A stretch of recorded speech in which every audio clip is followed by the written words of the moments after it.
তো গাইস তোমাদের গড়া ফানি কমেন্টস গুলো পড়বো, লেটস গো। আসলে হুজুর বা দাড়িওয়ালা এরকম কোনো কিছুই না। তার বাবা মা হজ করে আসছে, কিন্তু সে হুজুর বা দাড়িওয়ালা কিছু না। সে এক ওয়াক্ত নামাজও পড়ে না।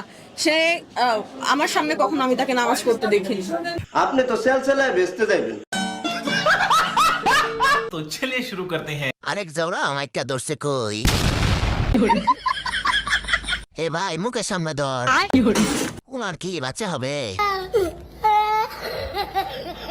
কাকু আপনি ভুল জায়গায় মাইক ধরছেন। জয় বাংলা, নজর সামলা। উনার কি টিউমার হয়েছে? মেয়ে হয়েও নজর ঠিক নাই, ছেলেদের কেমনে থাকবে? পড়লো ধরেন সবাই, আমি একা পারবো না। তো গাইস তোমাদের গড়া ফানি কমেন্টস গুলো পড়বো, লেটস গো। আসলে হুজুর বা দাড়িওয়ালা এরকম কোনো কিছুই না। তার